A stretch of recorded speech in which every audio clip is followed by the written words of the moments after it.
Police અધિકારી તરીકે હું બોલવા માગું છું કે અમારા પોલીસ સ્ટેશનોમાં, મહિલા પોલીસ સ્ટેશનોમાં ઘણા બધા ઘર કંકાસના મેટર આવે છે. ઘણા બધા નાની નાની બાબતોમાં જો બહેનો પતિઓ સાથે ઝઘડા કરતી હોય છે, ક્યારેક ક્યારેક પતિ જો એ બહેનો સાથે ઝઘડા કરતા હોય, આ પ્રકારના બનાવ બને છે. પરંતુ અગર આપ તમે જુઓ તો જો પતિ હોય છે આપણા પુરુષ, આખા દિવસ જો એ કેવી રીતે સંઘર્ષ કરીને આપણા ઘરમાં આપણા દીકરા દીકરીઓના ભણતર હોય કે વિવાહ વગેરે હોય, ઘર બનાવવા માટે બધા મહેનત કરતા હોય છે. તો એના તો આપ ખૂબ માન સન્માન કરો છો. એના માન સન્માન આપણે તો પાર્વતી માતાથી આપણે શીખવા મળે છે કે જો પતિ હોય છે, જો એ પતિના જો માન સન્માન અને આદર છે, આ આપણે માટે જો સૌથી મોટી ચીજ હોય છે એક સારા ગ્રહસ્થ ચાલવામાં જોઈએ.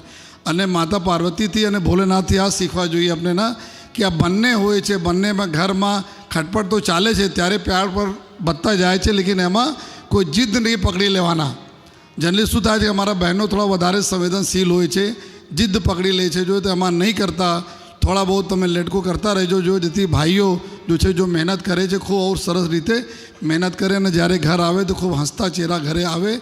અને આજ એના માટે હું બોલું છું કે નાના મોટા પ્રશ્નો લઈને અમારે ઘણા બધા પોલીસમાં આવે છે અને અમે લોકોને જો લાગે છે કે કેવી રીતે એના સોલ્વ કરીએ અને બહુ સમાન બાબત હોય છે. અને બીજા અમે આપને એવા રિક્વેસ્ટ કરવા માંગીએ છીએ કે આપના દીકરા દીકરીઓ હોય, કોઈ પણ સંજોગમાં કોઈ તકલીફ પડતી હોય, ખાસ કરીને દીકરીઓના કોઈ રંજાડતા હોય, કોઈ બીજી તકલીફ પડે તો તમે બહુ લેટકો નહીં કરો કે ના જવા દઈએ, તુરંત તમે પોલીસને જાણ કરો. અમે તમે સમયસર જાણ કરશો તો અમે લોકો પગલાં તુરંત લઈ શકીએ. અમે જોઈએ તો અમે એના લઈને તુરંત કર્યું કે આપણા આજે અમારા 2 દિવસના કોન્ફરન્સ ચાલે છે. અત્યારે પોલીસ કોન્ફરન્સ હું ત્યાં આવ્યા પછી ત્યાં જવાના છું અમારા અહીંયા, જેમાં મુખ્ય મુદ્દા આ છે અમારી દીકરીઓના જોઈએ સુરક્ષા બાબતના જોઈએ.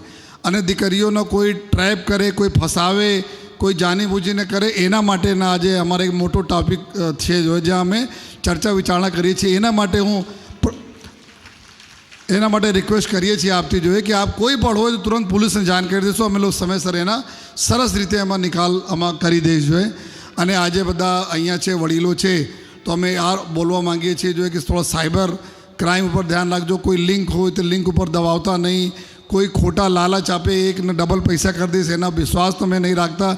કુછ નહીં કરતા તમે આ બધાને તો બોલો હું જો છું, મસ્ત છું, મને આપણા પૈસાને ડબલ નથી કરવાના.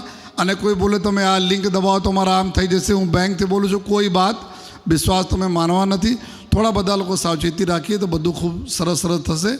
અને ફરીથી જો એ પ્રતાપભાઈ આપણા પ્રતાપજીરા અમારા જો મિત્ર છે, આ જો એના કાલે હતા કે તમે આ જ ટાઈમ આવો જોઈએ, આ જ ટાઈમ 5 વાગે આવો તો હમણાં થોડા ગિરી બાપુના આશીર્વાદના સાથે સાથે આપણા આપ શેર કરવાના મોકા મળશે. તો પ્રતાપભાઈ, વિપુલભાઈ, આ બધા લોકોનો ખૂબ ખૂબ હું આભાર માનું છું જોઈએ જો મને આ સરસ મોકા આપે કે એટલા લોકો સાથે વાત કરવામાં.